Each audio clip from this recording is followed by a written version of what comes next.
بسم اللہ الرحمن الرحیم۔ السلام علیکم۔ آج ہمارا موضوع ہے حضرت صفوان بن امیہ رضی اللہ عنہ کے اسلام لانے کا قصہ۔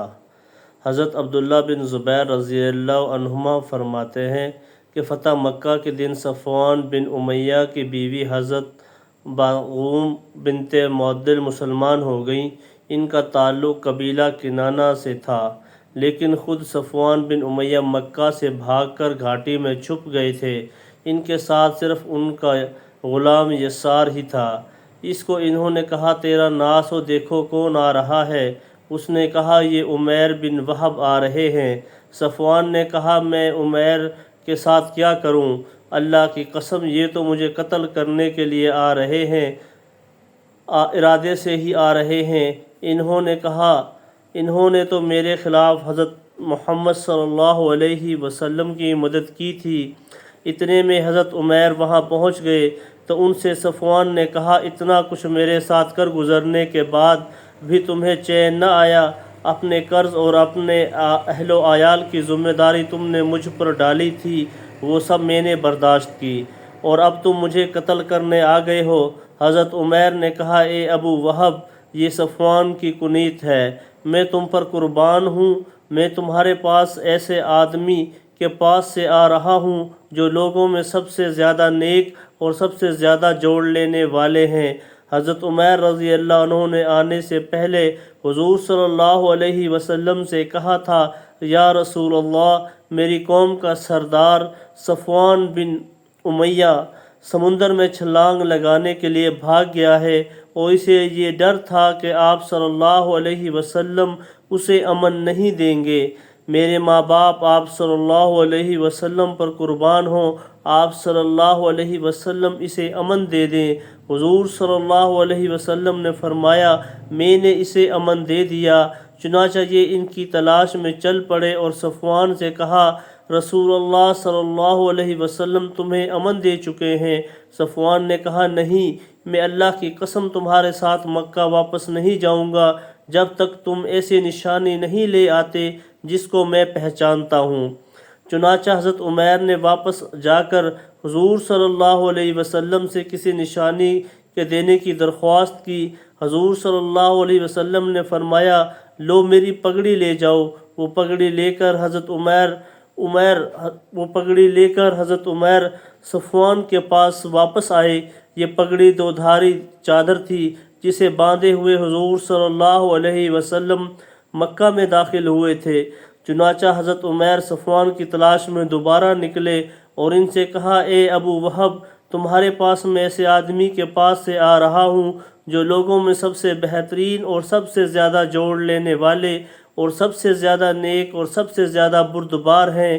ان کی شرافت تمہاری شرافت، ان کی عزت تمہاری عزت ہے، اور ان کا ملک تمہارا ملک ہے، تمہارے ہی خاندان کے آدمی ہیں۔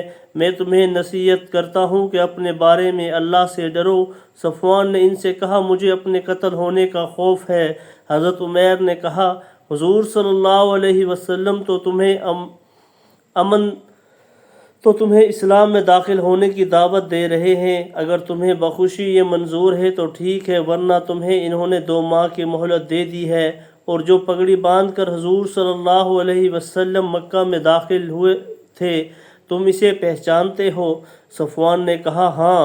چنانچہ حضرت عمیر نے وہ پگڑی نکال کر دکھائی تو صفوان نے کہا، ہاں، یہ وہی ہے۔ چنانچہ صفوان وہاں سے چل کر حضور صلی اللہ علیہ وسلم کی خدمت میں حاضر ہوئے۔ حضور صلی اللہ علیہ وسلم اس وقت مسجد حرام میں عصر کی نماز ادا کر رہے تھے۔ یہ دونوں وہاں پہنچ کر کھڑے ہو گئے۔ صفوان نے پوچھا، مسلمان دن رات میں کتنی نمازیں پڑھتے ہیں؟ حضرت عمیر نے کہا، 5 نمازیں۔ صفوان نے کہا، کیا محمد صلی اللہ علیہ وسلم ان کو نماز پڑھا رہے ہیں؟ حضرت عمیر نے کہا، ہاں۔ جو ہی حضور صلی اللہ علیہ وسلم نے نماز سے سلام پھیرا، صفوان نے بلند آواز سے کہا، اے محمد، عمر بن وہب میرے پاس آپ کی پگڑی لے کر آئے ہیں اور یہ کہتے ہیں کہ آپ صلی اللہ علیہ وسلم نے مجھے اپنے پاس بلایا ہے کہ میں اسلام پر راضی ہو جاؤں تو ٹھیک ہے، ورنہ آپ مجھے 2 ماہ کی مہلت دے دی ہے۔ حضور صلی اللہ علیہ وسلم نے فرمایا اے ابو وہب سواری سے نیچے اتر آؤ۔ انہوں نے کہا میں اس وقت تک نہیں اتروں گا جب تک آپ صلی اللہ علیہ وسلم مجھے صاف صاف بیان نہ فرما دیں۔ حضور صلی اللہ علیہ وسلم نے فرمایا 2 ماہ چھوڑ تمہیں 4 ماہ کی مہلت دیتا ہوں۔ چنانچہ صفوان سواری سے اتر آئے۔ پھر حضور صلی اللہ علیہ وسلم صحابہ کا لشکر لے کر حوازن کی طرف تشریف لے گئے۔ اس سفر میں حضور صلی اللہ علیہ وسلم کے ساتھ صفوان بن امیہ بھی گئے، وہ ابھی تک مسلمان نہیں ہوئے تھے۔ حضور صلی اللہ علیہ وسلم نے ان سے ان کے ہتھیار بطور رعایت لینے کے لیے آدمی بھیجا۔ انہوں نے حضور صلی اللہ علیہ وسلم کو 100 زریں ماں سارے سامان کے بطور عاریت دیں۔ انہوں نے کہا آپ صلی اللہ علیہ وسلم مجھ سے یہ زریں میری خوشی سے لینا چاہتے ہیں یا زبردستی؟ حضور صلی اللہ علیہ وسلم نے فرمایا ہم بطور عاریت کے لینا چاہتے ہیں جو واپس کر دیں گے۔ چنانچہ انہوں نے وہ زریں عاریتاً دے دیں۔ حضور صلی اللہ علیہ وسلم کے فرمانے پر وہ زریں اپنی سواری پر لاد کر حنین لے گئے۔ وہ غزوہ حنین و طائف میں شریک رہے۔ پھر وہاں سے حضور جائرانہ واپس آئے۔ حضور صلی اللہ علیہ وسلم چل پھر کر مال غنیمت دیکھ رہے تھے۔ صفوان بن امیہ بھی آپ کے ساتھ تھے۔ صفوان بن امیہ نے بھی دیکھنا شروع کیا۔ جائرانہ کی تمام گھاٹی جانوروں بکریوں اور چرواہوں سے بھری ہوئی ہے اور بڑی دیر تک غور سے دیکھتے رہے۔ حضور صلی اللہ علیہ وسلم بھی ان کو کنکھیوں سے دیکھتے رہے۔ آپ صلی اللہ علیہ وسلم نے فرمایا ابو وہب کیا یہ مال غنیمت سے بھری ہوئی گھاٹی تمہیں پسند ہے؟ انہوں نے کہا جی ہاں۔